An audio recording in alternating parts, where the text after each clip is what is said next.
Di malam peresmian kantor baru yang kubangun dari nol untuk suamiku, dia melarangku datang. Kamu cuma bikin malu, katanya.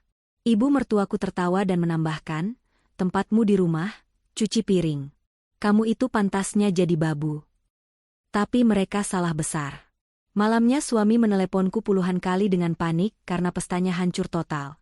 Pembalasanku baru saja dimulai. Sebelum ceritanya dimulai, silahkan tulis di kolom komentar dari daerah mana saja teman-teman yang menonton cerita ini. Jangan lupa like dan subscribe agar channel ini bisa semakin berkembang dan bisa mempersembahkan cerita yang lebih menarik lagi. Malam itu, uap panas dari setrika berdesis pelan di ruangan yang hening. Aku, Alika, sedang berdiri di depan papan setrika, merapikan kemeja sutra paling mahal milik suamiku, Gibran. Kemeja itu akan dia pakai besok. Besok adalah hari besar, peresmian kantor baru PT Cipta Karya, perusahaan yang kami rintis dari nol. Aroma wangi dari pelembut pakaian mewah memenuhi ruangan, tapi hatiku jauh lebih hangat mengenang aroma lain. Aroma mie instan yang kami bagi dua di rumah kontrakan peta kami dulu, aroma kopi hitam pekat yang kuseduh jam 3 pagi untuk menemaninya merancang proposal pertama. Aku tersenyum tipis. Kantor baru itu adalah impian kami. Sebuah menara kaca di pusat kota. Aku ingat betul bagaimana aku menjual satu-satunya warisan berharga dari almarhum ayahku, sebidang tanah kecil di kampung, untuk modal awal. Aku ingat bagaimana aku bekerja ganda, pagi hari mengurus administrasi, malam hari ikut lembur menyusun strategi pemasaran. Gibran adalah wajah perusahaan, dia yang pandai bicara. Aku adalah mesin di baliknya, yang memastikan semuanya berjalan tanpa celah. Dan kini, kami berhasil. Kemeja kamu sudah rapi, Mas, kataku lembut, sambil menggantung kemeja itu dengan hati-hati. Gibran baru saja keluar dari ruang kerjanya. Dia tampak gagah dengan jam tangan barunya, hadiah dariku saat ulang tahun perusahaan kelima. Dia melirik kemeja itu sekilas, lalu menatapku. Tatapannya dingin, berbeda dari tatapan Gibran yang kukenal dulu. Besok kita berangkat jam berapa? Apa aku perlu siapkan dasi yang biru tua? Tanyaku, masih antusias. Gibran tidak langsung menjawab. Dia berjalan ke minibar, menuang segelas air dingin. Dia menenggaknya sekali teguk sebelum akhirnya bicara. Suaranya datar, tanpa emosi. Besok kamu tidak usah ikut. Aku tertegun. Setrika yang masih kupegang terasa mendingin. Apa maksudmu, Mas? Ini kan peresmian kantor kita. Aku sudah siapkan gaun yang kita beli di Paris bulan lalu. Gibran mendengus. Dia menatapku dari atas ke bawah. Hijab panjangku, pakaian rumahku yang sederhana. Ada cibiran di sudut bibirnya. Dengar, Alika. Semua yang datang besok itu dari kalangan elit. Para investor besar, pejabat, sosialita. Kamu cuma bikin malu aja nanti. Napasku tercekat. Bikin malu? Aku istrimu, Gibran. Justru karena kamu istriku, kamu harus tahu diri, katanya tajam. Penampilanmu itu, sudahlah. Aku tidak mau reputasiku hancur cuma karena kamu salah bicara atau salah kostum di depan mereka. Kamu di rumah saja. Tiba-tiba, tawa melengking terdengar dari arah ruang keluarga. Ibu Rina, ibu mertuaku, berjalan mendekat sambil membawa cangkir tehnya. Dia selalu ada, selalu menjadi bensin yang menyiram api di antara kami. Benar kata Gibran itu, sahut Ibu Rina, matanya yang penuh riasan menatapku dengan hina. Lagi pula, acara orang-orang penting begitu bukan tempatmu. Kamu di rumah saja. Cuci piring, bersihkan rumah. Kamu itu pantasnya jadi babu, bukan berdiri di sebelah CEO. Hinaan itu terasa seperti tamparan fisik. Aku menatap Gibran, mencari pembelaan. Mencari sisa-sisa pria yang dulu menangis di bahuku saat tender pertama kami gagal. Tapi Gibran hanya diam. Dia membuang muka, seolah membenarkan setiap kata yang diucapkan ibunya. Baginya, aku yang membantunya membangun istana ini dari gundukan tanah, kini tidak lebih berharga dari seorang pembantu. Sudah, jangan dibahas lagi. Ini keputusanku, kata Gibran final. Dia lalu sibuk dengan ponselnya, mengetik sesuatu dengan cepat, ada senyum tipis di wajahnya. Dadaku sesak. Aku ingin berteriak. Aku ingin melemparkan setrika panas ini ke wajah sombong mereka. Aku ingin mengingatkan mereka bahwa tanpa modal awalku, tanpa kerja kerasku, PT Cipta Karya tidak akan pernah ada. Tapi aku memilih diam. Aku menarik napas panjang, menelan rasa sakit hati itu bulat-bulat. Hijab ini mengajarkanku kesabaran.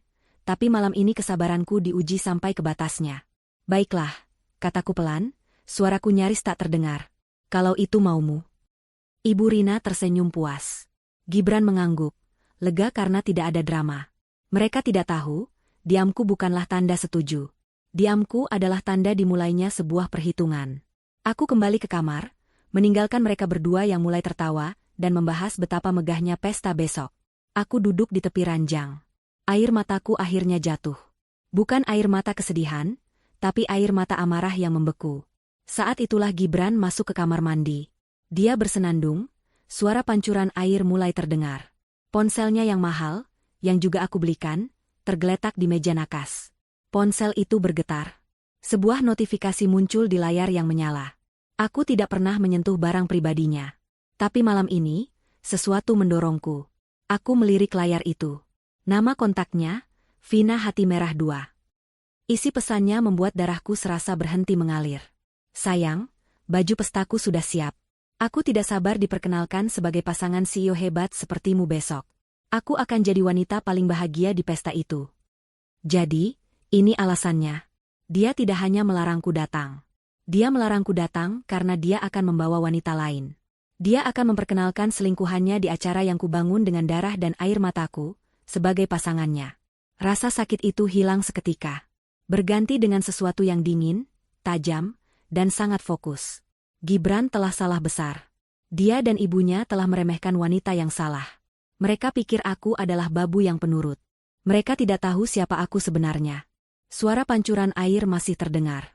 Aku mengambil ponselku sendiri. Aku tidak akan menangis lagi. Malam ini, aku akan merencanakan pembalasanku. Pesta besok akan tetap berjalan, tapi itu akan menjadi pesta kehancuran mereka. Gibran keluar dari kamar mandi dengan handuk melilit pinggangnya, aroma sabun mahal menguar. Dia melihatku duduk diam di tepi ranjang, masih dengan pakaian yang sama. "Kamu belum tidur?" tanyanya, nadanya sedikit curiga. Aku mengangkat wajahku, memasang ekspresi datar. Aku tidak enak badan. Sepertinya aku akan tidur lebih awal. Dia mengamati wajahku sejenak, mencari tanda-tanda perlawanan atau tangisan. Ketika dia tidak menemukan apa-apa selain kelelahan palsu yang kutampilkan, dia terlihat lega. Dia dan ibunya benar, aku adalah wanita lemah yang mudah dipatahkan. "Baguslah," katanya. "Jangan lupa minum obat. Besok aku sibuk sekali, jangan meneleponku kalau tidak penting." "Tentu," jawabku singkat. Dia berbaring di ranjang, dengan cepat meraih ponselnya dan memunggungiku. Aku bisa melihat bahunya sedikit bergetar menahan tawa saat dia mengetik balasan untuk selingkuhannya. Dia pikir aku tidak tahu. Dia pikir aku bodoh. Aku menunggu. 1 jam. 2 jam. Hingga akhirnya dengkuran halus Gibran terdengar, disusul oleh keheningan total dari kamar Ibu Rina di seberang lorong. Rumah mewah yang kubeli dengan jerih payahku ini akhirnya terlelap, tidak menyadari badai yang akan datang. Aku bangkit dari ranjang tanpa suara. Aku tidak pergi ke kamar tidur tamu. Aku berjalan menuju ruang kerjaku di lantai bawah. Gibran dan Ibu Rina mengira ruangan ini adalah tempatku menyulam atau membaca buku agama. Mereka tidak pernah masuk ke dalamnya. Mereka tidak tahu bahwa di balik rak-rak buku yang rapi, ruangan ini adalah pusat komando pribadiku. Aku duduk di kursi kerjaku, menyalakan layar komputer utama. Layar itu tidak menampilkan resep masakan atau tutorial hijab. Layar itu menampilkan data kompleks, grafik saham, dan struktur perusahaan. Di layar itu, PT Cipta Karya milik Gibran hanyalah sebuah kota kecil di sudut, bagian dari sebuah entitas yang jauh lebih besar. Sebuah holding company bernama A Group. Dan di atas struktur organisasi A Group, hanya ada satu nama. Alika. Aku adalah pendiri dan pemilik tunggal A Group. Gibran tidak tahu. Dia pikir A Group adalah investor misterius dari luar negeri yang mempercayainya untuk memimpin anak perusahaan mereka di Indonesia. Dia tidak tahu bahwa investor itu tidur di sebelahnya setiap malam. Dia tidak tahu bahwa gaji CEO-nya, bonusnya, rumah ini, mobilnya, semua berasal dari kantongku. Kesabaranku telah habis. Malam ini, aku akan mengambil kembali apa yang menjadi milikku. Aku melakukan panggilan video pertama. Wajah seorang pria parubaya yang tenang namun tegas muncul di layar. Ini adalah Pak Anton, tangan kananku, Direktur Keuangan A Group yang sebenarnya. "Selamat malam, Ibu Alika. Maaf, ada masalah mendesak?" tanyanya, melihat jam di latarnya yang menunjukkan pukul 1 pagi. "Selamat malam, Pak Anton," kataku, suaraku dingin dan profesional.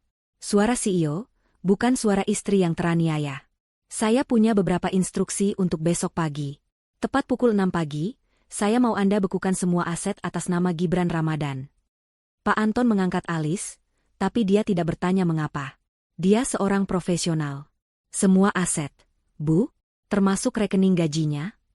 "Semua. Rekening pribadi, kartu kredit korporat tanpa batas yang dia pegang, akses dana operasional PT Cipta Karya. Blokir semuanya. Alihkan otoritas pencairan dana perusahaan kembali ke saya, efektif segera." "Baik, Bu. Akan saya laksanakan." "Ada lagi?" "Ada. Tim catering, event organizer, dan penyedia jasa keamanan untuk acara peresmian PT Cipta Karya besok. Saya mau semua pembayaran ditahan. Hubungi mereka satu persatu malam ini juga. Katakan ada masalah administrasi serius dari pihak holding company. Batalkan semua layanan." Pak Anton sedikit terkejut. "Dibatalkan, Bu? Tapi itu acara besar. Para tamu. Tamu-tamu itu adalah kolega saya, Pak Anton. Bukan kolega Gibran. Saya yang mengundang mereka atas nama A Group. Biarkan mereka datang. Saya ingin mereka melihat kekacauan itu dengan mata kepala mereka sendiri." Pak Anton mengangguk paham. "Siap, Ibu Alika. Semuanya akan beres sebelum matahari terbit." Panggilan pertama selesai. Aku beralih ke panggilan kedua. Kali ini ke Kepala Keamanan Gedung A Tower, gedung baru yang akan diresmikan itu. Gedung yang, tentu saja, juga milikku. "Selamat malam, Pak Kepala Keamanan," sapaku. "Ibu Alika. Selamat malam. Ada yang bisa kami bantu?" "Persiapan untuk acara besok sudah 90%, lapornya bangga. Ada perubahan rencana. Besok, tidak ada peresmian apapun. Acara atas nama PT Cipta Karya dibatalkan." Pria itu terdiam bingung. "Dibatalkan? Tapi, Bu, Pak Gibran?" "Pak Gibran bukan pemilik gedung ini. Saya pemiliknya. Perintah saya jelas. Tutup akses lift eksekutif menuju ballroom utama. Matikan pendingin udara dan sistem suara di area itu. Saya tidak mau ada satupun orang bisa masuk ke ballroom," tegasku. "Biarkan lobi utama tetap terbuka. Biarkan para tamu dan wartawan berkumpul di sana." "Siap, laksanakan, Ibu Alika." Panggilan kedua selesai. Roda pembalasan telah berputar. Langkah terakhir. Aku membuka aplikasi perjalanan. Aku tidak akan ada di rumah besok untuk mencuci piring. Aku memesan 1 tiket first class ke Bali untuk penerbangan paling pagi, pukul 5.30. Aku juga memesan private villa termewah di Uluwatu, dengan pemandangan langsung ke samudra. Semuanya kutagih ke rekening utamaku di A Group. Aku berkemas. Bukan koper besar. Hanya 1 tas kabin kecil. Isinya beberapa pakaian santai, laptop rahasiaku, dan dokumen-dokumen penting. Aku meletakkan tas itu di dekat pintu ruang kerjaku. Aku kembali ke kamar tidur. Gibran masih terlelap, mungkin sedang memimpikan Vina dan pesta kemenangannya. Aku memandangnya lama. Tidak ada lagi cinta yang tersisa. Hanya ada rasa jijik dan penyesalan karena telah mempercayai orang yang salah. Aku menyetel alarm di ponselku. Pukul 4 pagi. Aku berbaring di sebelah Gibran, menutup mataku. Mereka ingin aku menjadi babu. Besok, dari villa mewahku di tepi pantai, aku akan menunjukkan kepada mereka apa yang bisa dilakukan oleh babu ini. Aku akan menghancurkan istana pasir yang dia bangun di atas pengkhianatannya. Dan aku akan melakukannya sambil menikmati pijatan dan air kelapa muda. Pukul 4 pagi, alarm di ponselku bergetar pelan di bawah bantalku. Aku segera mematikannya, tidak membiarkan bunyinya membangunkan Gibran yang masih terlelap dalam kebohongan. Aku bangkit dari tempat tidur seperti bayangan, setiap gerakanku terukur dan senyap. Aku sudah mandi dan berganti pakaian di ruang kerjaku tadi. Hijab instan ku kenakan dengan cepat. Aku mengambil tas kabin kecilku yang sudah siap di dekat pintu ruang kerja. Aku berhenti sejenak di depan pintu kamar tidur utama, memandang Gibran. Wajahnya yang damai dalam tidur kini terlihat asing dan menjijikkan. Tanpa ragu, aku melangkah pergi. Aku tidak memesan taksi ke rumah. Gibran bisa saja melacaknya. Aku berjalan kaki beberapa blok, menyusuri jalanan komplek yang sepi dan gelap, hingga tiba di jalan raya utama. Dari sanalah aku menghentikan taksi biasa, membayarnya dengan uang tunai yang selalu kusiapkan untuk keadaan darurat. Sepanjang perjalanan ke bandara, aku menatap lampu-lampu kota yang mulai meredup menjelang fajar. Tidak ada air mata. Tidak ada keraguan. Yang ada hanya perasaan lega yang dingin, seolah sebuah beban berat yang telah kupikul bertahun-tahun akhirnya terlepas. Aku telah memberinya segalanya, cintaku, kesetiaanku, hartaku. Dia membalasnya dengan hinaan dan pengkhianatan. Sekarang, saatnya dia membayar. Penerbangan first class itu sunyi. Aku tidur sebentar, tidur paling nyenyak dalam setahun terakhir. Saat pesawat mendarat di Bali, matahari baru saja mulai hangat. Udara pulau itu menyambutku dengan aroma garam dan bunga Kamboja.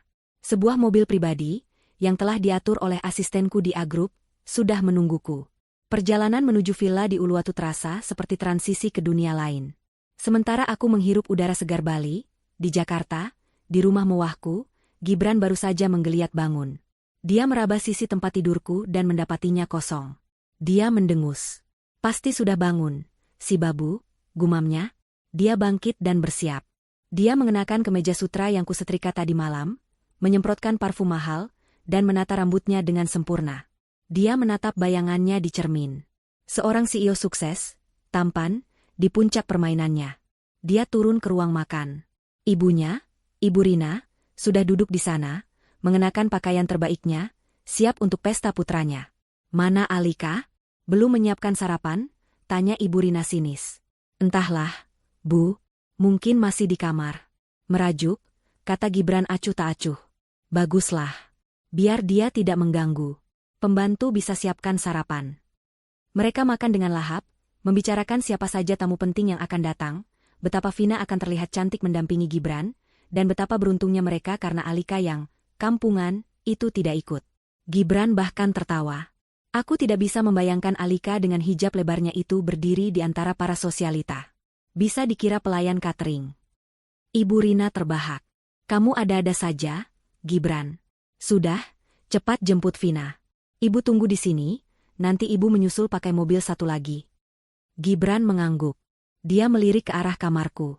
Dia benar-benar mengunci diri. Anak itu memang keras kepala. Katanya, lebih pada dirinya sendiri. Dia tidak tahu, akulah yang mengunci pintu kamarku dari luar dengan kunci cadangan sebelum aku pergi, untuk mengulur waktu. Gibran berangkat menjemput Vina dengan mobil sport mewah yang kubelikan. Di dalam mobil, Vina yang berbalut gaun merah menyala langsung menciumnya. Sayang, aku gugup sekali. Ini hari besarmu. Hari besar kita, Vina, ralat Gibran, sambil menggenggam tangan Vina. Setelah ini, semua orang akan tahu siapa kamu. Kamu akan jadi nyonya Gibran yang sesungguhnya. Aku sudah muak dengan istri udik di rumah itu. Benarkah, Mas? Kapan kamu akan menceraikannya? Tanya Vina manja. Segera. Setelah peresmian ini, posisiku akan semakin kuat di mata A-Group. Saat itu terjadi, menceraikan Alika akan jadi sangat mudah. Di saat yang bersamaan, aku sedang menikmati sarapan mewah di teras vilaku. Di depanku terhampar kolam renang pribadi yang berbatasan langsung dengan birunya Samudra Hindia. Aku mengenakan pakaian santai yang nyaman, hijab katun yang ringan, dan kacamata hitam. Aku memesan jus mangga segar. Ponselku kutaruh di meja, di sebelah piring buah tropis. Notifikasi sengaja kumatikan, tapi aku membiarkan ponsel itu tetap menyala. Aku ingin tahu kapan tepatnya kepanikan itu dimulai. Aku menikmati ketenanganku. Kekuatan sejati, pikirku, bukanlah tentang seberapa keras kau bisa berteriak. Kekuatan sejati adalah tentang seberapa tenang kau bisa merencanakan, dan seberapa telak kau bisa menyerang saat waktunya tepat. Aku tidak pernah menginginkan semua ini. Aku hanya ingin keluarga yang bahagia, suami yang setia. Aku menyembunyikan kekayaanku karena aku ingin Gibran mencintaiku apa adanya, bukan sebagai pemilik A-Group. Tapi ternyata, tanpa status itu pun, dia hanya mencintai dirinya sendiri. Gibran dan ibunya telah memaksaku untuk memainkan kartu asku. Sore menjelang. Pesta Gibran seharusnya dimulai pukul 4. Aku melihat jam di ponselku. Pukul 3:30 sore. Aku sedang bersantai di kursi berjemur, mendengarkan debur ombak. Tepat pukul 3:45, ponselku bergetar. Sebuah panggilan masuk. Dari Gibran. Aku tersenyum. Pasti dia dan Vina baru saja akan memasuki lobi. Aku membiarkan panggilannya berdering beberapa kali sebelum mengangkatnya. Halo, sapaku, dengan nada sedikit mengantuk, seolah baru bangun tidur. Terdengar tawa Gibran di seberang sana. Tawa yang sombong dan penuh penghinaan. Halo, sayang. Ganggu tidur siangmu, ya? Aku cuma mau cek, jangan lupa cuci piring kotor di rumah ya, babu. Dia tertawa terbahak-bahak, dan aku bisa mendengar tawa Vina dan Ibu Rina di latar belakang. Sudah dulu ya, para tamu elitku sudah menunggu. Klik. Dia menutup telepon. Aku meletakkan ponselku kembali. Itu adalah tawa terakhirnya hari itu. Tawa terakhirnya sebagai seorang CEO. Aku menatap Cakrawala. Pertunjukan sesungguhnya baru saja akan dimulai. Gibran menutup telepon dari Alika dengan perasaan puas yang luar biasa. Dia, Vina, dan Ibu Rina melangkah keluar dari mobil di lobi utama A Tower. Puluhan fotografer dan wartawan yang telah diundang segera mengerubungi mereka. Kilatan lampu kamera menyambar-nyambar. Pak Gibran, selamat atas kantor barunya. Pak Gibran, siapa wanita cantik di samping Anda ini?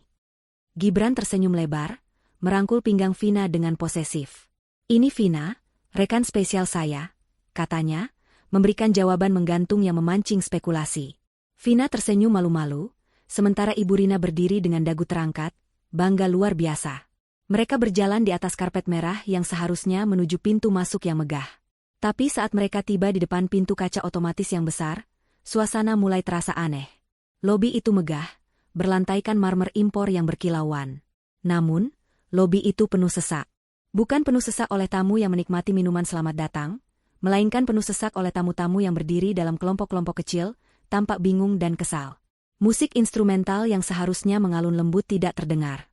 Layar digital raksasa di belakang meja resepsionis, yang seharusnya menampilkan video selamat datang, Grand Opening PT Cipta Karya, hanya menampilkan layar hitam kosong. Ada apa ini? Tanya Ibu Rina, nadanya mulai jengkel. Kenapa tamunya dibiarkan menumpuk di lobi?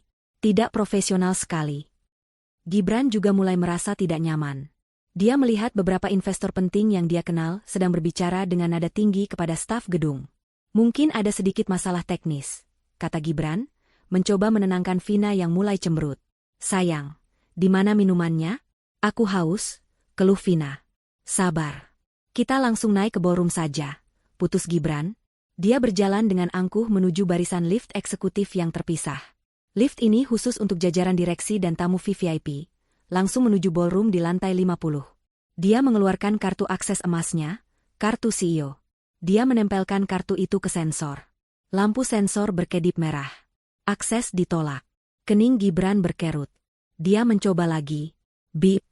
Akses ditolak. Lift sialan. Umpatnya pelan. Dia mencoba lift di sebelahnya. Hasilnya sama.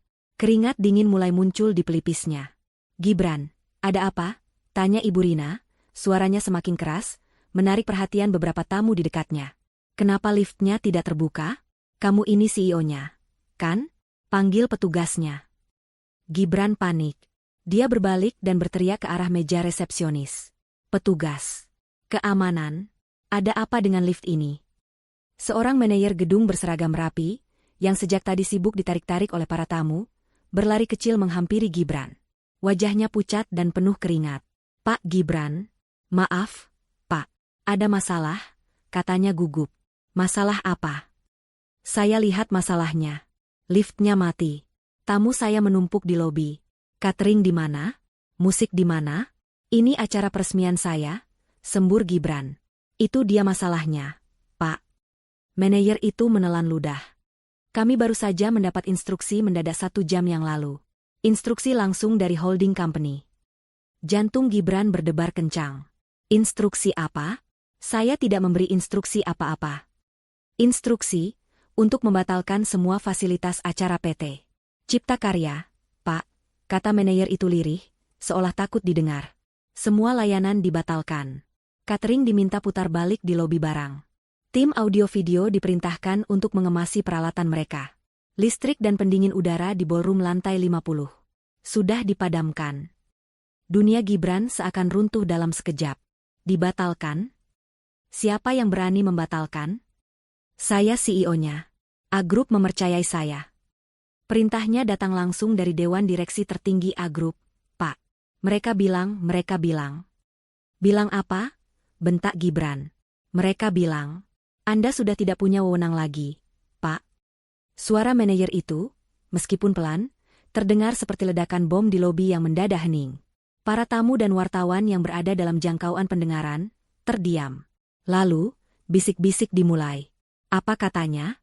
Tidak punya wewenang. Acaranya dibatalkan. Dia dipecat di hari peresmiannya. Kilatan lampu kamera kini bukan lagi memotret kesuksesan, tapi memotret skandal. Para wartawan merangsek maju, mikrofon teracung ke wajah Gibran yang pucat pasi. Pak Gibran, benarkah Anda dipecat? Siapa yang membatalkan acara ini? Apa yang sebenarnya terjadi dengan A Group? Vina, yang otaknya cepat memproses kata, tidak punya wewenang, langsung melepaskan rangkulannya di lengan Gibran. Wajahnya yang cantik berubah menjadi panik dan jijik. Dia mundur selangkah. Ibu Rina histeris. Kalian bohong. Ini pasti sabotase. Kalian semua iri dengan kesuksesan anak saya. Gibran, telepon atasanmu. Telepon investor itu. Gibran seperti robot. Tangannya gemetar hebat saat dia mengeluarkan ponselnya. Dia mencoba menelepon Pak Anton, yang dia pikir adalah direktur keuangannya. Panggilan itu langsung masuk ke kotak suara. Nomor yang Anda tuju sedang tidak aktif. Dia mencoba menelepon manajer banknya. Pak Gibran, maaf sekali. Saya baru dapat email. Semua kartu kredit korporat dan rekening perusahaan atas nama Anda dibekukan efektif 1 jam yang lalu. Ada audit mendadak dari holding. Dibekukan? Gibran mengulang kata itu seperti mantra orang linglung. Ini bukan kesalahan. Ini bukan sabotase biasa. Ini adalah serangan yang terencana, cepat, dan brutal. Seluruh fondasi hidupnya dicabut dalam hitungan menit. Dia melihat sekeliling lobi yang kacau. Para investor menatapnya dengan marah. Para wartawan memotretnya seperti binatang sirkus. Vina menatapnya seolah dia adalah kotoran. Hanya ada satu orang. Satu orang yang tidak ada di sini. Satu orang yang dia hina beberapa menit lalu. Alika. Dia tidak tahu kenapa, tapi instingnya mengatakan Alika tahu sesuatu. Mungkin Alika mengadu pada A Group? Tapi mengadu apa? Dengan tangan gemetar, dia mencari nama Alika di kontaknya. Dia menekan tombol panggil. Dia perlu melampiaskan kemarahannya. Dia perlu seseorang untuk disalahkan. Saat ponsel itu berdering di telinganya, manajer gedung yang malang itu mendekat lagi. Pak Gibran, maafkan saya. Saya harus memberitahu Anda ini. Apalagi? Teriak Gibran frustrasi. Perintah pembatalan ini ada surat resminya, baru saja terkirim ke email kami. Perintah ini ditandatangani secara digital oleh pemilik Saha Group. Siapa? Siapa namanya? Manajer itu menatap layar tabletnya. Atas nama, Ibu Alika. Ibu Alika, Hadinata. Gibran membeku. Nama itu, nama istrinya. Tapi, Hadinata, nama keluarga Alika? Dia bahkan tidak pernah peduli siapa nama keluarga istrinya. Alika? Bisiknya. Dia menatap ponsel di tangannya, yang masih berdering, mencoba terhubung ke Alika. Suara di seberang sana akhirnya terangkat. Halo? Suara Alika terdengar tenang, jauh, dan diiringi debur ombak. Suara Alika di seberang telepon terdengar begitu tenang. Terlalu tenang. Suara debur ombak yang menjadi musik latarnya terdengar seperti ejekan di telinga Gibran, yang kini berdiri di tengah lobi yang riuh oleh kekacauan. Alika. Gibran berteriak ke telepon, suaranya pecah dan histeris. Seluruh tubuhnya gemetar, antara amarah dan ketakutan yang luar biasa. Para wartawan semakin merangsek maju, mengabadikan setiap detik kehancurannya. Kamu di mana? Apa yang sudah kamu lakukan? Kenapa acaranya dibatalkan? Di seberang sana, di villa mewahnya di Bali, Alika menyesap jus mangganya pelan. Dia membetulkan posisi kacamata hitamnya, menatap lautan biru yang berkilauan. Loh, Mas? Kok teriak-teriak? Bukannya lagi pesta? Acaranya kan sudah mulai? Suaranya terdengar polos, pura-pura bingung. Jangan pura-pura bodoh, Alika, raung Gibran. Dia seperti singa yang terluka. Manajer gedung bilang, kamu yang membatalkan semuanya. Dia menyebut namamu. Alika Hadinata. Siapa itu? Apa maksud semua ini? Di lobi, Ibu Rina mendengar nama Alika disebut. Wajahnya yang tadi pucat kini memerah karena murka. Alika? Berani-beraninya perempuan itu. Dia pasti main dukun. Dia menyabotase acara anakku. Gibran, kasih teleponnya ke ibu. Gibran, dalam kepanikannya, menyerahkan ponsel itu kepada ibunya. Ibu Rina langsung menyalak. Haha, Alika. Dasar istri tidak tahu diri. Kamu pakai ilmu hitam apa? Hah? Kamu merusak pesta anak saya. Kamu mau saya kutuk jadi perawan tua? Cepat pulihkan acaranya, atau kamu tidak akan pernah saya izinkan menginjakan kaki di rumah saya lagi. Hening sejenak di seberang sana. Alika tertawa. Bukan tawa pelan atau tawa sedih. Itu adalah tawa yang jernih, lepas, dan penuh kemenangan. Tawa yang belum pernah didengar Gibran dan Ibu Rina sebelumnya. Rumah, ulang Alika, suaranya kini berubah. Nada lembut dan penurut itu hilang, digantikan oleh suara yang dingin, tegas, dan penuh kuasa. Rumah siapa yang ibu maksud? Rumah yang saya beli pakai uang saya? Rumah yang sertifikatnya atas nama saya? Oh, ibu tidak perlu khawatir. Ibu tidak akan pernah menginjakan kaki di rumah itu lagi. Ibu Rina tertegun. Apa maksudmu? Mas Gibran, kata Alika, mengambil alih pembicaraan. Gibran merebut kembali ponselnya. Manajer gedung itu tidak salah. Akulah yang membatalkan semuanya. Aku, Alika Hadinata, pendiri dan pemilik Tunggal A Group. Perusahaan yang kamu pimpin itu, PT Cipta Karya, hanyalah anak perusahaan kecil yang modal awalnya saja pakai uang hasil jual tanah warisan ayahku. Kamu hanya CEO boneka yang aku gaji, Gibran. Ponsel itu hampir terlepas dari genggaman Gibran. Darah serasa surut dari wajahnya, membuatnya terlihat seperti mayat hidup. Kamu bohong. Kamu. A Group itu investor dari Swiss. Kamu cuma istriku. Aku istrimu, potong Alika. Istri yang kamu sebut, bikin malu. Istri yang kamu bilang, pantasnya jadi babu. Istri yang kamu larang datang ke pestanya sendiri, karena kamu sibuk mau membawa selingkuhanmu, si Vina itu kan. Vina, yang namanya disebut, tersentak kaget.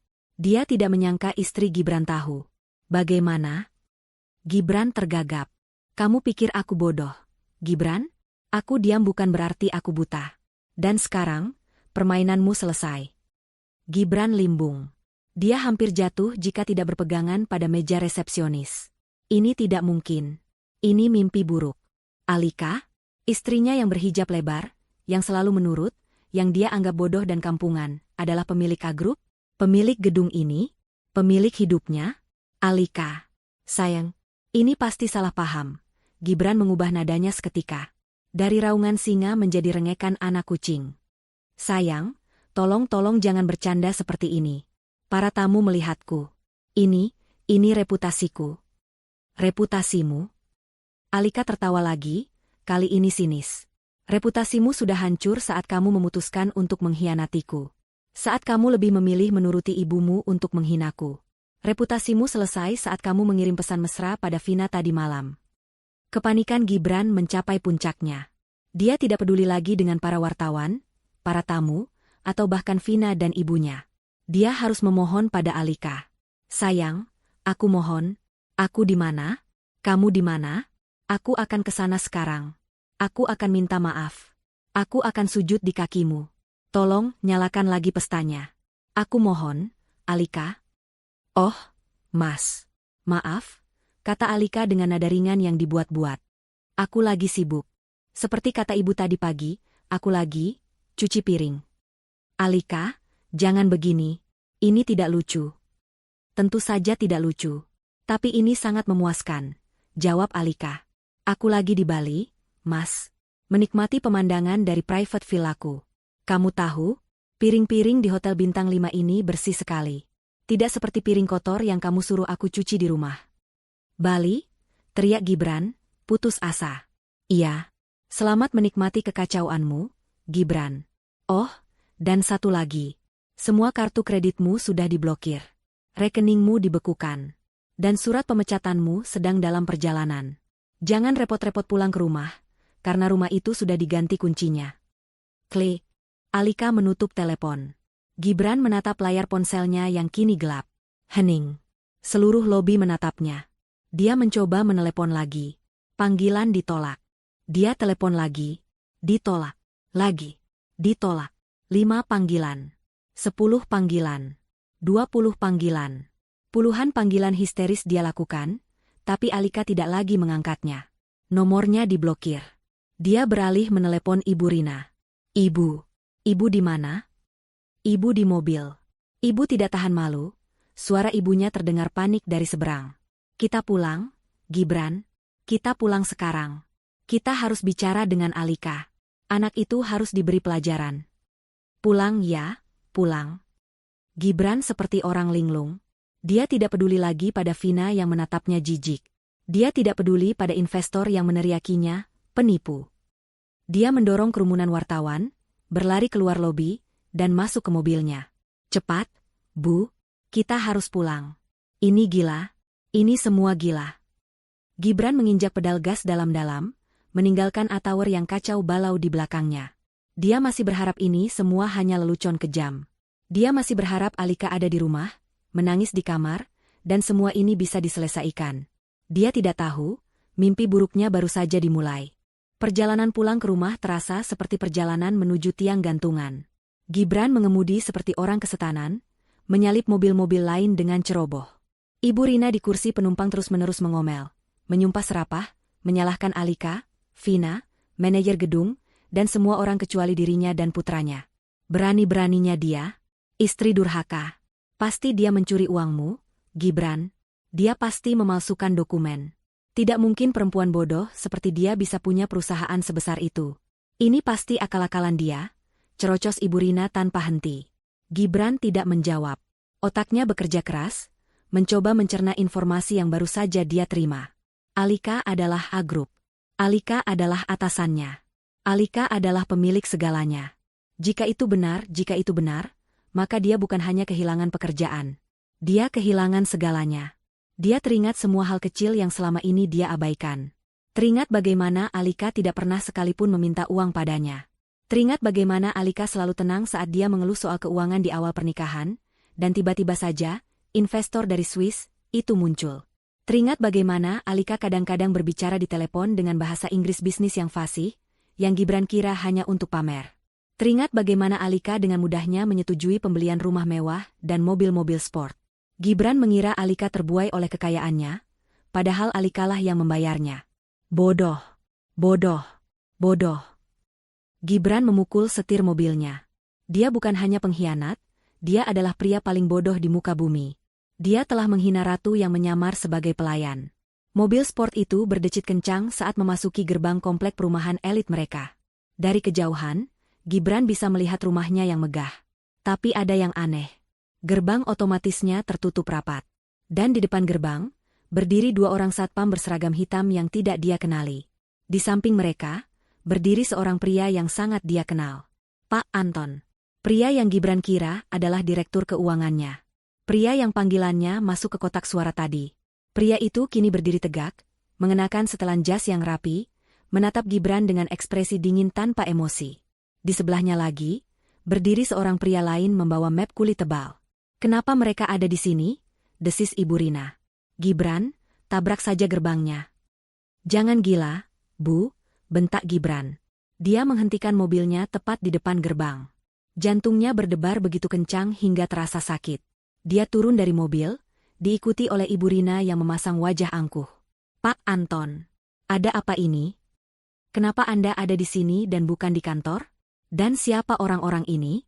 Kenapa gerbang saya ditutup? Tanya Gibran, masih mencoba berpura-pura bahwa dialah yang memegang kendali. Pak Anton menatap Gibran. Tatapan itu bukan lagi tatapan bawahan kepada atasan. Itu adalah tatapan atasan kepada sesuatu yang lebih rendah. Selamat sore, Pak Gibran, sapa Pak Anton, suaranya formal dan menusuk. Saya di sini atas perintah langsung dari Ibu Alika Hadinata, pemilik A Group. Penegasan itu kembali menghantam Gibran. Jadi itu benar. Pertama, lanjut Pak Anton, Anda tidak lagi bekerja di PT Cipta Karya atau afiliasi manapun dari A Group. Efektif 1 jam yang lalu. Ini surat pemecatan resmi Anda. Pria di sebelah Pak Anton melangkah maju dan menyerahkan sebuah amplop tebal kepada Gibran. Gibran menerimanya dengan tangan gemetar. Kedua, kata Pak Anton lagi, rumah ini, beserta seluruh isinya, adalah aset milik A Group yang dipinjamkan kepada Anda sebagai fasilitas jabatan. Berhubung jabatan Anda sudah berakhir, fasilitas ini ditarik kembali. Wajah Ibu Rina berubah pucat pasi. Ditarik? Ini rumah anak saya, rumah kami. Bukan, Bu, Pak Anton meralat dengan tenang. Ini rumah Ibu Alika. Dan beliau meminta Anda berdua untuk mengosongkan tempat ini dalam mari kita lihat. Pak Anton melirik jam tangannya, 1 jam.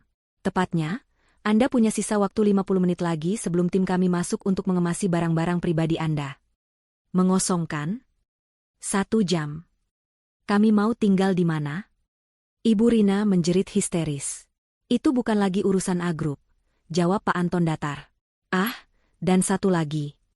Pria pembawa map kulit itu kembali maju. Ini surat gugatan cerai dari Ibu Alika untuk Anda, Pak Gibran. Gibran kini memegang 2 surat, surat pemecatan dan surat cerai. Gugatan cerai ini, tambah si pengacara, disertai dengan tuntutan ganti rugi atas penggelapan dana perusahaan yang Anda lakukan. Penggelapan dana? Gibran tergagap. Ya, pembelian apartemen rahasia untuk Nona Vina di Pondok Indah, transfer rutin bulanan ke rekening pribadinya, hadiah-hadiah mewah, liburan, semuanya menggunakan rekening korporat. Ibu Alika memiliki semua buktinya. Nota, rekaman CCTV, transfer bank. Semuanya lengkap. Ini bukan lagi pemecatan. Ini adalah penghancuran total. Alika tidak hanya mengambil kembali tahtanya, dia memastikan Gibran tidak punya apa-apa lagi untuk memulai hidup baru. Dia akan dipenjara. Tidak, tidak mungkin. Alika tidak mungkin sekejam ini. Rintih Gibran, akhirnya jatuh berlutut di atas aspal yang panas. Dia menangis. Tangisan seorang pria yang hancur lebur. Ibu Rina, melihat anaknya bersujud, juga kehilangan semua keangkuhannya. Dia limbung dan terduduk di trotoar. Dunianya yang penuh kemewahan, yang dia pamerkan ke semua teman arisannya, hancur dalam sekejap. Tolong, Pak Anton. Gibran merangkak, mencoba memegang kaki celana Pak Anton. Tolong bicara pada Ibu Alika. Saya salah. Saya hilaf. Saya akan lakukan apa saja. Saya akan ceraikan Vina. Saya akan. Pak Anton mundur selangkah, menatap Gibran dengan tatapan jijik. Pesan dari Ibu Alika hanya satu, Pak Gibran.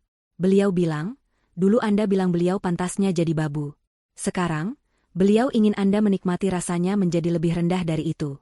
Selamat menikmati hidup baru Anda. Pak Anton memberi isyarat kepada 2 satpam baru itu. Pastikan mereka hanya mengambil pakaian pribadi mereka. Tidak ada barang berharga, tidak ada kendaraan. Waktu kalian dimulai dari sekarang. Di lobi A Tower, Vina yang kebingungan akhirnya berhasil mendapatkan taksi online. Dia menatap gedung yang kacau itu dengan kesal. Pria yang dia kira adalah tambang emasnya ternyata hanyalah seorang penipu.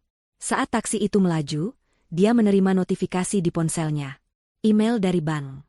Kartu kredit tambahan dan apartemen yang Gibran berikan padanya, semuanya ditarik dan disita oleh A Group.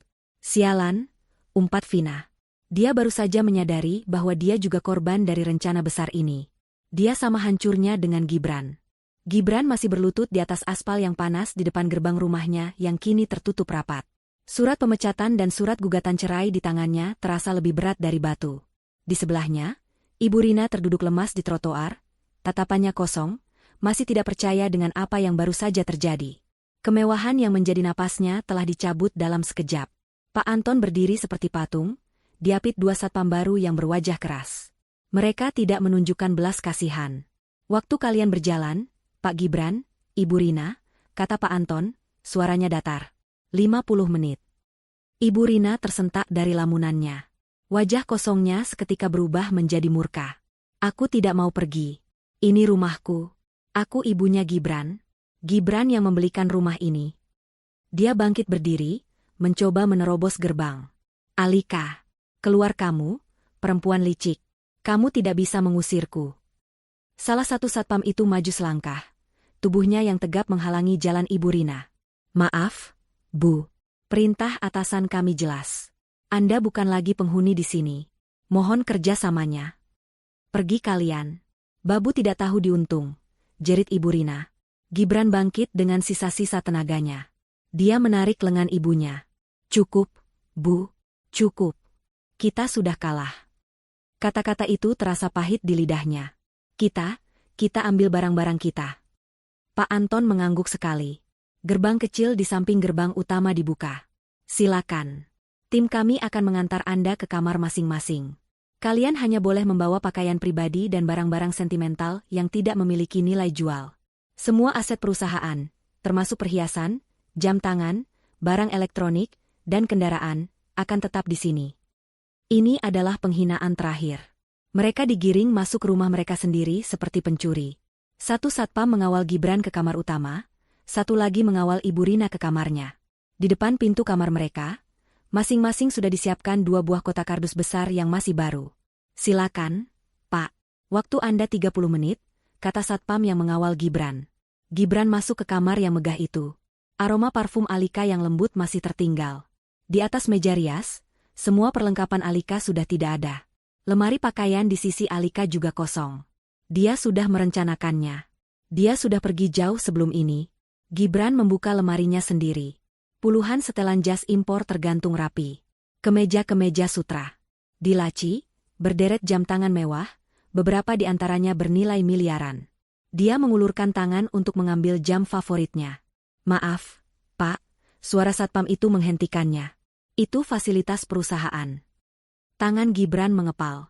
Dia berbalik, membuka laci pakaian dalamnya. Dia mulai melempar kaos oblong, celana dalam, dan kaos kaki ke dalam kotak kardus. Dia mengambil beberapa celana jeans lama dan kemeja kasual yang sudah pudar warnanya. Dia bahkan tidak diizinkan membawa koper. Hanya kotak kardus coklat yang memalukan. Sementara itu, di kamar sebelah, jeritan histeris Ibu Rina terdengar. Jangan sentuh itu. Itu tasku. Aku yang beli. Gibran mendengar suara satpam yang tenang.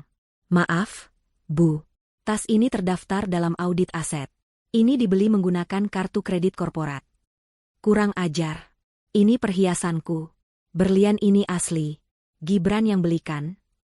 Maaf, Bu. Perintah tetap perintah. Anda hanya boleh membawa pakaian. Ibu Rina menangis sejadi-jadinya.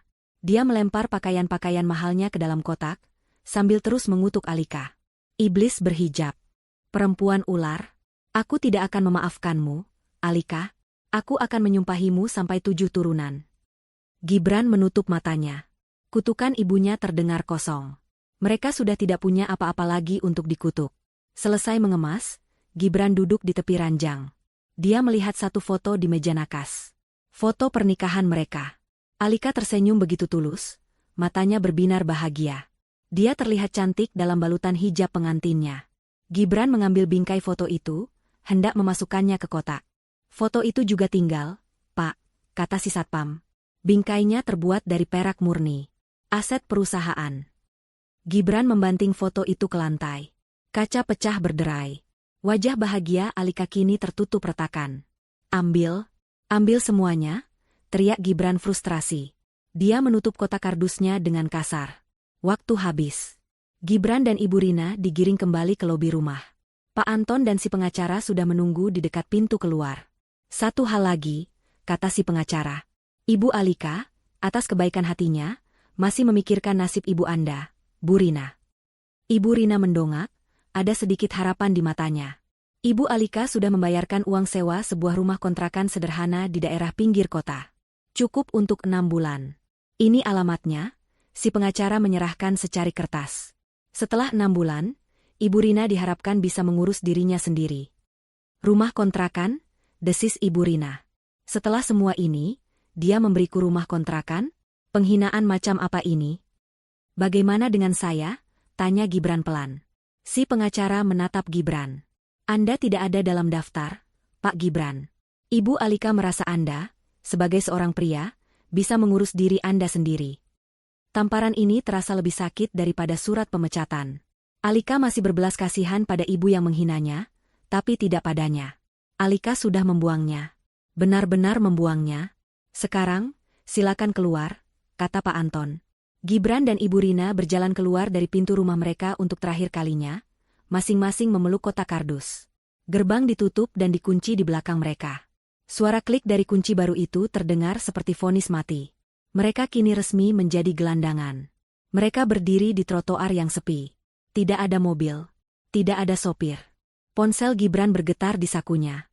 Dia melihat nama, Vina Hati Merah 2, di layar. Dia menekan tombol tolak. Ponsel itu bergetar lagi. Vina menelepon lagi. Gibran menolaknya lagi.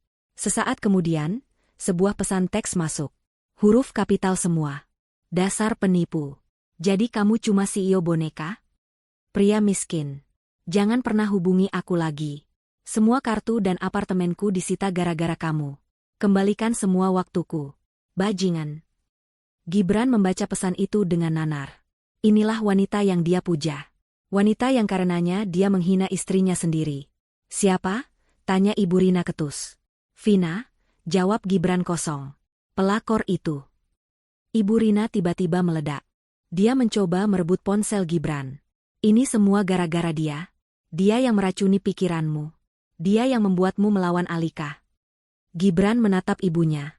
Wajah ibunya yang penuh amarah kini terlihat tua dan menyedihkan. Bukan, Bu, kata Gibran pelan, suaranya serak. Ini bukan gara-gara Vina. Ini gara-gara kita. Ibu Rina tertegun. Apa kamu bilang? Ini gara-gara kesombongan kita. Gara-gara kerakusan kita. Gara-gara kita tidak pernah bersyukur, kata Gibran. Gara-gara ibu menyebut Alika, Babu, dan aku membiarkannya. Itu adalah pengakuan pertama.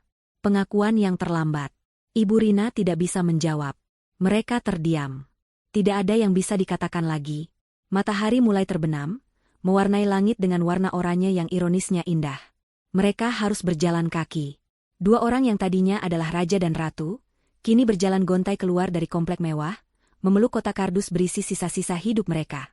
Saat mereka tiba di pos satpam utama untuk menunggu taksi, sebuah taksi online berhenti di seberang jalan, menurunkan penumpang.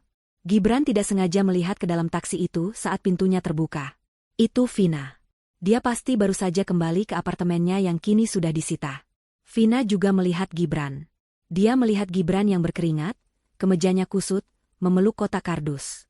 Dia melihat Ibu Rina yang rambutnya acak-acakan. Matanya menyipit penuh kebencian. Taksi itu mulai melaju melewati mereka. Vina menurunkan kaca jendelanya. Dia tidak berkata apa-apa. Dia hanya meludah ke aspal, tepat di arah Gibran berdiri. Miskin, teriaknya. Lalu taksi itu melesat pergi, meninggalkan Gibran yang membeku di tempat. Dihina istri, dipecat, diusir, dikhianati selingkuhan. Dan sekarang, diludahi. Kehancurannya telah sempurna. Perjalanan menuju alamat baru mereka adalah siksaan panjang. Gibran berhasil mendapatkan taksi setelah menunggu hampir setengah jam, menahan malu di pos satpam. Sopir taksi menatap mereka dan kotak kardus mereka dengan curiga. Perjalanan itu membawa mereka semakin jauh dari pusat kota yang gemerlap, semakin jauh dari menara-menara kaca dan jalanan yang bersih. Mereka masuk ke area yang semakin padat, semakin kumuh, dan semakin bising. Ibu Rina tidak berhenti mengeluh. AC-nya tidak dingin. Taksi ini bau rokok. Kenapa jalannya lambat sekali? Kamu yakin alamat ini benar? Gibran? Alika pasti menjebak kita. Dia mengirim kita ke tempat pembuangan sampah.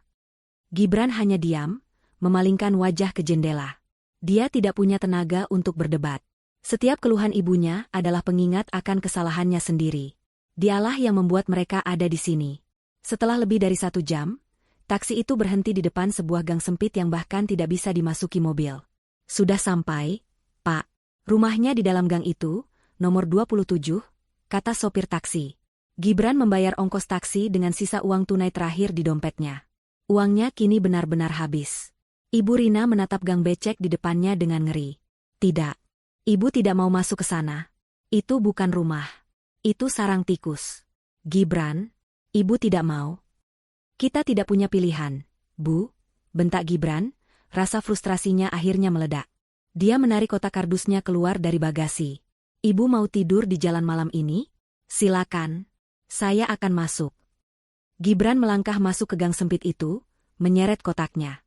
Ibu Rina, dengan air mata berlinang, terpaksa mengikutinya. Mereka menjadi tontonan warga setempat yang duduk-duduk di depan rumah mereka. Bisikan dan tawa kecil mengikuti langkah mereka.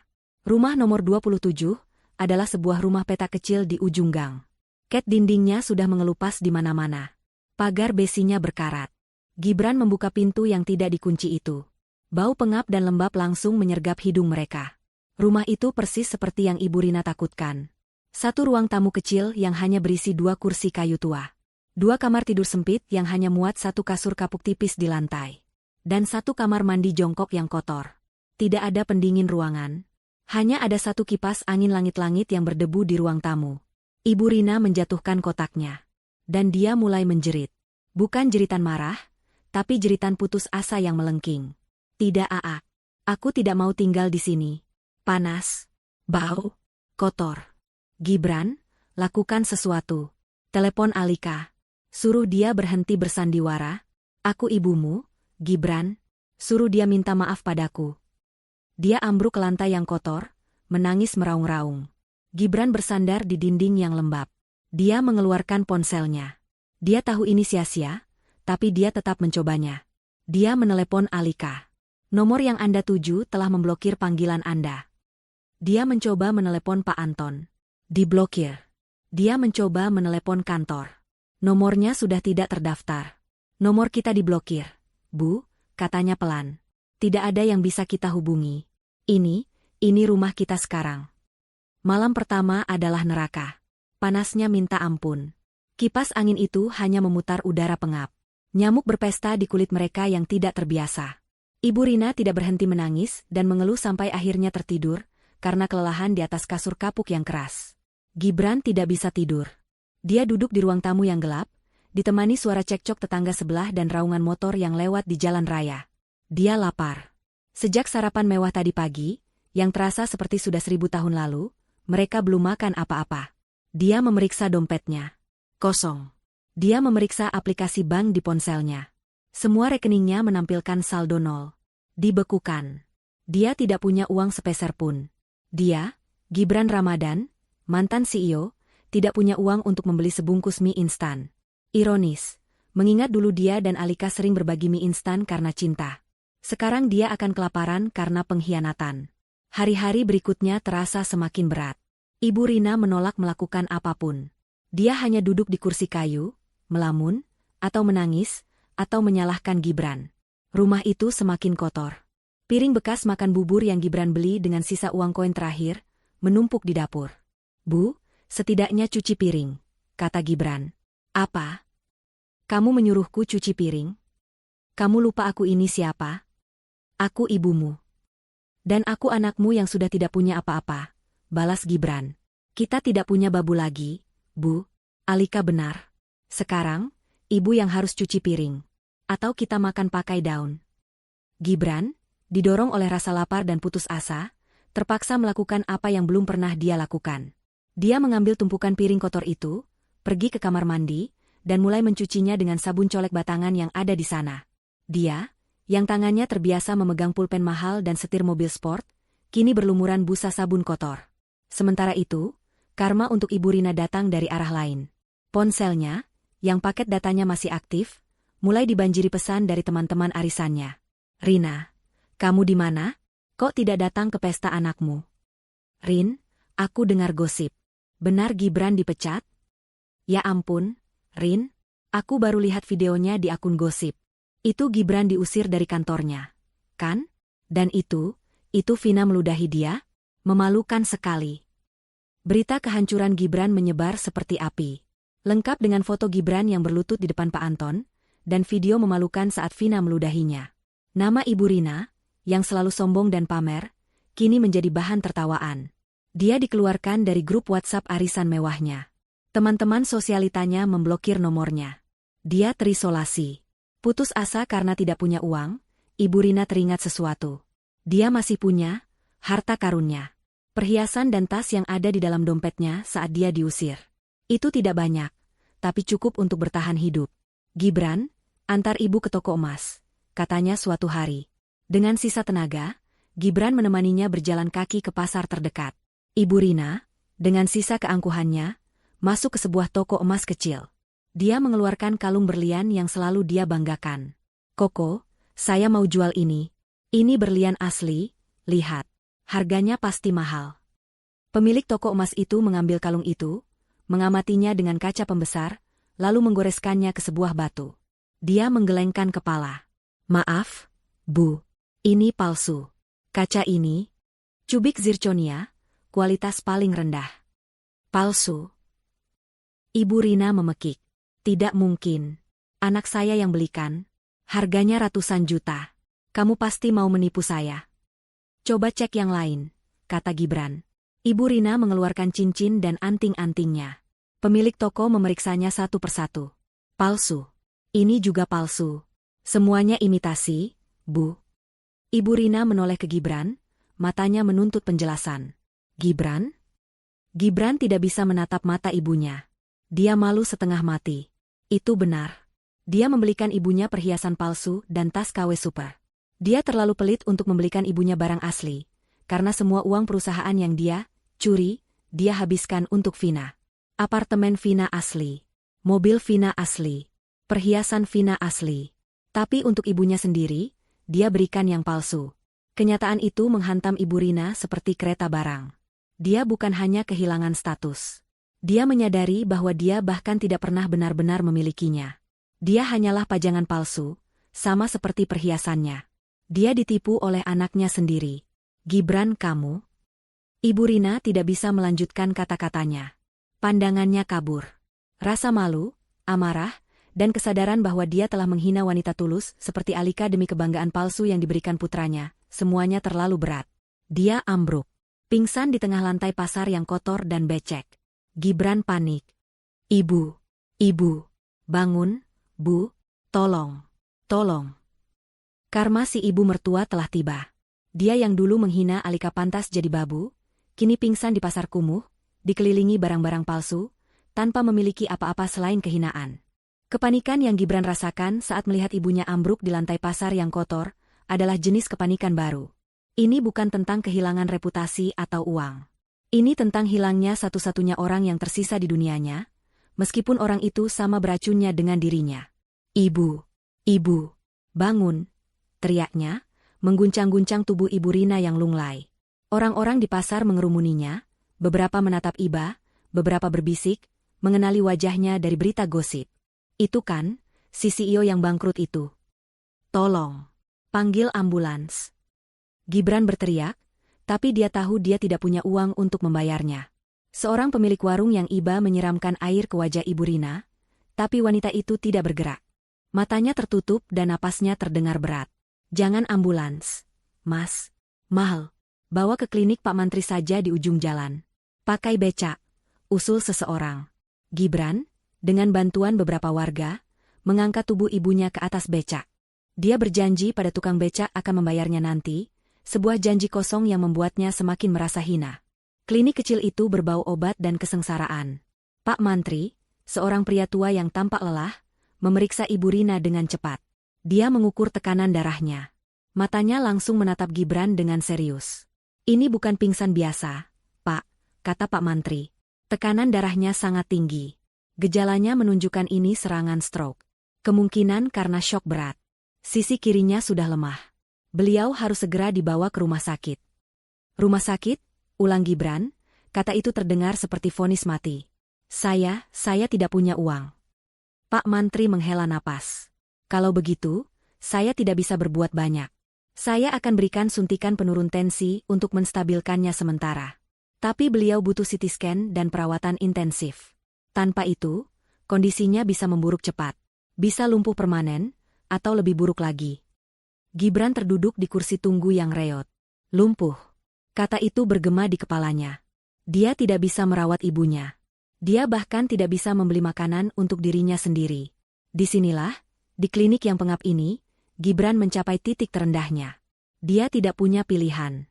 Dia merogoh sakunya. Dia sudah menjual ponselnya yang lama untuk makan beberapa hari. Tapi ada satu hal yang dia sembunyikan, terselip di lipatan celananya saat pengusiran. Jam tangan mewah yang dia pakai saat peresmian. Jam tangan yang tidak sempat diambil oleh tim Pak Anton. Itu adalah satu-satunya harta yang tersisa. Dia berlari keluar, meninggalkan ibunya yang terbaring tak sadar.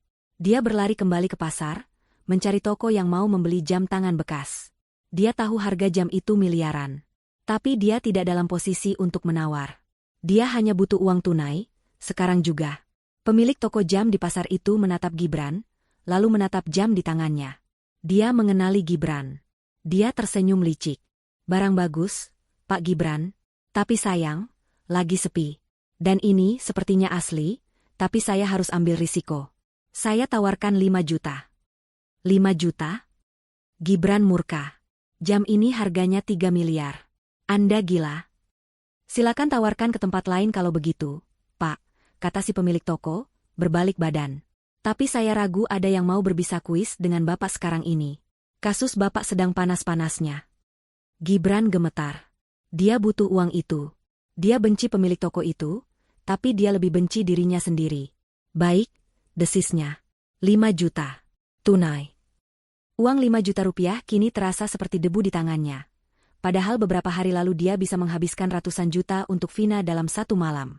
Dia kembali ke klinik, membayar biaya administrasi dan suntikan, lalu membayar tukang becak. Dia masih punya sisa. Cukup untuk membawa ibunya kembali ke kontrakan, dan mungkin untuk membeli obat generik. Hari-hari berubah menjadi rutinitas neraka. Ibu Rina siuman, tapi seperti yang diperingatkan Pak Mantri, sisi kirinya lemah. Dia tidak bisa berjalan. Bicaranya peluh. Wanita yang dulu angkuh dan lantang itu kini hanya bisa terbaring di kasur kapuk yang bau, mengompol, dan merengek seperti bayi. Dia membutuhkan perawatan penuh. Dan Gibran yang harus melakukannya. Gibran, yang seumur hidupnya dilayani, kini harus membersihkan kotoran ibunya. Dia harus menyuapinya bubur. Dia harus memandikannya. Uang 5 juta itu habis dengan cepat untuk obat dan makanan. Rasa putus asa itu berubah menjadi kebencian yang pekat. Dia benci Alika. Dia benci ibunya. Dia benci hidupnya. Dia harus mencari kerja. Tapi siapa yang mau mempekerjakan Gibran Ramadan? CEO penipu, yang fotonya terpampang di setiap akun gosip? Dia mencoba melamar menjadi kasir minimarket. Manajernya tertawa di depannya. Dia mencoba menjadi sopir ojek online. Akunnya ditolak karena riwayat kasusnya. Akhirnya, satu-satunya pekerjaan yang bisa dia dapatkan adalah di tempat kehancurannya dimulai. Pasar. Seorang kepala preman pasar menawarinya pekerjaan sebagai kuli angkut. Mengangkat karung-karung beras, mendorong gerobak sayuran busuk, membersihkan sisa-sisa ikan di pagi buta. Gibran, dengan sisa harga dirinya yang tercabik-cabik, menerimanya. Pekerjaan itu menghancurkan fisiknya. Tangannya yang dulu mulus kini kapalan dan melepuh. Punggungnya sakit setiap malam. Dia dibayar harian, cukup untuk membeli bubur untuk ibunya dan sebungkus nasi untuknya. Dia bekerja dari jam 3 pagi sampai jam 3 sore. Dia pulang ke kontrakan dengan bau keringat, bau ikan, dan bau sampah. Ibu Rina, dalam kondisinya yang setengah sadar, seringkali menangis saat Gibran menyuapinya. Maafkan, Ibu. Gibran, katanya terbata-bata. Sudahlah, Bu, makan saja, jawab Gibran ketus. Penderitaan ini tidak membuatnya menjadi anak yang lebih baik. Penderitaan ini hanya membuatnya semakin pahit. Suatu sore, saat dia sedang mengangkut karung kentang, dia melihat sebuah koran bekas di tumpukan sampah. Ada wajah Alika di halaman depan. Wajah itu tersenyum cerah, hijabnya terlihat begitu mahal dan anggun. Judul beritanya, Alika Hadinata meluncurkan Alika Foundation untuk pemberdayaan perempuan. Di situ tertulis lokasi dan tanggal peluncuran. Lusa, di Ballroom Hotel Indonesia. Sebuah ide gila, sebuah harapan terakhir, muncul di benaknya. Ini adalah kesempatannya. Bukan untuk minta maaf. Dia sudah terlalu jauh dari kata itu. Ini adalah kesempatan untuk memohon. Untuk mengemis. Dia akan ke sana. Dia akan menemui Alika. Dia akan bersujud di depannya di depan semua orang. Dia tidak peduli lagi dengan harga diri. Dia hanya ingin uang. Dia hanya ingin keluar dari neraka ini. Dia akan membuat perhitungan terakhir dengan istrinya. Pertemuan terakhir yang akan menentukan nasibnya. Ballroom Hotel Indonesia berkilauan dengan cahaya kristal dan dipenuhi oleh orang-orang paling berpengaruh di negeri ini. Para menteri, pengusaha papan atas, selebriti, dan aktivis sosial berkumpul, bukan untuk peresmian kantor, tapi untuk acara yang jauh lebih bermakna. Peluncuran Alika Foundation. Di atas panggung, Alika berdiri dengan anggun. Hijab sutra berwarna gading membingkai wajahnya yang tenang dan penuh wibawa. Gaunnya sederhana namun elegan. Di matanya, tidak ada lagi jejak kesedihan atau keraguan. Yang ada hanya kekuatan. Banyak wanita, katanya, suaranya jernih dan kuat, menggema di seluruh ruangan melalui mikrofon, yang dipaksa diam. Dibuat merasa kecil. Dibuat percaya bahwa mereka tidak berharga. Dibuat percaya bahwa tempat mereka hanyalah di rumah, untuk mencuci piring.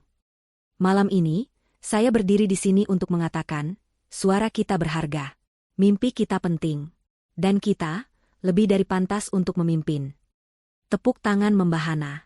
Pak Anton, yang kini menjabat sebagai wakil ketua yayasan, berdiri di barisan depan, bertepuk tangan paling keras. Alika Foundation, lanjut Alika, didirikan untuk menjadi rumah bagi mereka yang suaranya dibungkam. Kami akan memberikan bantuan hukum bagi wanita korban KDRT. Kami akan memberikan modal dan pelatihan bisnis bagi para ibu rumah tangga yang ingin mandiri. Kami akan membangun kembali mimpi-mimpi yang telah dihancurkan. Karena saya percaya, di balik setiap wanita yang diremehkan, ada seorang ratu yang siap untuk bangkit. Lagi, tepuk tangan riuh memenuhi ruangan. Alika tersenyum, senyum tulus yang memancarkan kebahagiaan. Ini adalah pesta kemenangannya yang sesungguhnya. Acara pidato selesai. Alika turun dari panggung, disambut ucapan selamat dari para tamu. Para wartawan mengerumuninya, kali ini bukan untuk meliput skandal, tapi untuk meliput inspirasi. Ibu Alika, apa yang menginspirasi Anda mendirikan yayasan ini? Ibu Alika, Anda adalah ikon baru pemberdayaan perempuan. Saat Alika sedang menjawab pertanyaan dengan ramah, tiba-tiba terjadi keributan di pintu servis di ujung ruangan. Dua petugas keamanan tampak kewalahan mendorong seseorang yang berusaha menerobos masuk. Lepaskan aku. Aku harus bicara dengannya. Alika. Alika. Seluruh ruangan mendadak hening. Musik berhenti. Para tamu menoleh ke sumber keributan. Dari kerumunan petugas, sesosok pria berhasil lolos. Dia kotor. Pakaiannya kumal, robek di beberapa bagian. Rambutnya gimbal dan berminyak. Wajahnya kurus, cengklungan, dan dipenuhi cambang yang tidak terurus. Bau keringat dan pasar yang menyengat langsung tercium bahkan dari jarak beberapa meter. Pria itu berlari, tersaruk-saruk, dan ambruk tepat di kaki Alika. Gibran. Para wartawan terkesiap. Kamera langsung menyala, mengabadikan momen yang luar biasa kontras itu. Sang ratu yang anggun dan si pengemis yang kotor. Alika. Gibran menangis, air matanya membasahi lantai marmer yang mahal. Dia bersujud, memegang ujung gaun Alika. Alika, aku mohon maafkan aku. Petugas keamanan bergerak cepat untuk menyeretnya pergi. Tunggu, kata Alika. Suaranya tenang, tapi mematikan. Para petugas berhenti. Alika menatap pria di kakinya. Pria yang dulu begitu tampan dan angkuh. Pria yang dulu menghinanya. Pria yang kini terlihat lebih menyedihkan daripada pengemis di lampu merah. Gibran, katanya. Ibu sakit. Alika, Gibran terisak, tidak berani menatap wajah istrinya. Ibu kena stroke. Dia lumpuh. Kontrakan kita bau panas. Aku tidak punya uang. Aku kerja jadi kuli angkut di pasar. Aku tidak kuat lagi, Alika, tolong, kasih aku uang. Sedikit saja. Untuk ibu. Demi ibumu juga, tolong. Dia menangis sejadi-jadinya. Tangisan seorang pria yang telah benar-benar hancur. Alika menatapnya tanpa ekspresi selama beberapa detik. Dia kemudian berjongkok, persis seperti yang pernah dia bayangkan, hingga wajahnya sejajar dengan wajah Gibran. Wajah Gibran penuh ingus dan air mata. Ibu Rina? Tanya Alika pelan, tapi mikrofon kecil di gaunnya menangkap setiap kata. Ibu yang bilang aku pantasnya jadi babu? Ibu yang tertawa saat kamu melarangku datang ke pestaku sendiri? Ibu yang menyuruhku cuci piring? Gibran gemetar. Dia sudah dapat karmanya, Alika. Dia sudah dihukum. Tolong kasihanilah dia. Alika tersenyum tipis. Senyum yang sangat dingin. Dan kamu, Gibran? Kamu yang bilang aku bikin malu. Kamu yang bilang aku udik dan kampungan. Kamu yang membawa selingkuhanmu ke acara yang kubangun dengan darahku. Dia berdiri tegak, menjulang di atas Gibran yang masih bersujud. Dulu, kamu bilang aku bikin malu di depan tamu elitmu. Sekarang, lihat dirimu. Di depan semua tamu elitku, siapa yang sedang mengemis di lantai seperti sampah? Siapa yang bikin malu sekarang? Gibran tidak bisa menjawab. Dia hanya bisa menangis. Alika menarik napas. Dia berbalik ke arah Pak Anton. Pak Anton. Sesuai rencana kita. Pak Anton mengangguk. Dia melangkah maju. Pak Gibran. Ibu Alika, atas dasar kemanusiaan, sudah melunasi biaya sewa kontrakan Ibu Rina selama 1 tahun ke depan. Beliau juga sudah mengatur agar ada seorang perawat lansia yang datang 2 kali sehari untuk merawat Ibu Rina. Biaya obat-obatan dasar juga sudah ditanggung. Mata Gibran terbelalak penuh harapan. Uang? Jadi, Alika, kamu memaafkanku? Kita bisa? Saya melakukan itu, potong Alika, suaranya kembali menggelegar. bukan untukmu. Dan bukan untuknya. Saya melakukannya karena agama saya melarang saya membiarkan orang lain menderita, sekalipun dia adalah musuh yang telah menghinaku. Kewajiban saya sebagai manusia selesai sampai di situ. Harapan di wajah Gibran padam. Adapun kamu, Gibran? Alika menatapnya. Kamu masih muda. Kamu masih sehat. Kamu masih kuat untuk mengangkat karung di pasar. Dulu kamu menghina pekerjaanku yang tidak terlihat. Sekarang, nikmati pekerjaanmu yang dilihat semua orang. Dia berbalik membelakangi Gibran. Keamanan, katanya tegas. Tolong antarkan, Pak, Gibran ini keluar dari acaraku. Pastikan dia tidak pernah lagi muncul di hadapanku. Tidak. Alika. Jangan. Kasih aku kesempatan kedua. Alika. Aku masih suamimu. Gibran berteriak panik saat petugas keamanan yang sigap mengangkat tubuhnya. Alika berhenti, tapi tidak berbalik. Oh, aku lupa, katanya. Akta cerai kita sudah terbit sejak minggu lalu, Gibran. Kita sudah bukan siapa-siapa. Itu adalah paku terakhir di peti mati Gibran. Dia diseret keluar ballroom, berteriak, meronta, memanggil nama Alika. Pintu ballroom yang besar dan mewah itu ditutup dengan pelan di depannya, membungkam teriakannya. Di dalam, Alika kembali menghadap para tamunya yang terdiam. Dia tersenyum tenang. Maafkan saya atas gangguan kecil tadi, katanya. Itu adalah contoh nyata, mengapa yayasan ini perlu ada. Mari kita lanjutkan. Masih banyak wanita hebat di luar sana yang menunggu untuk kita bantu. Tepuk tangan yang meledak setelah itu jauh lebih gemuruh dari sebelumnya.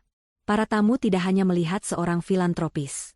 Mereka baru saja melihat seorang ratu yang mengambil kembali tahtanya dengan keadilan yang setimpal. Beberapa bulan kemudian, Alika berdiri di balkon kantor barunya di lantai teratas A-Tower, menatap matahari terbenam yang membanjiri Jakarta dengan cahaya keemasan. Yayasan miliknya sukses besar.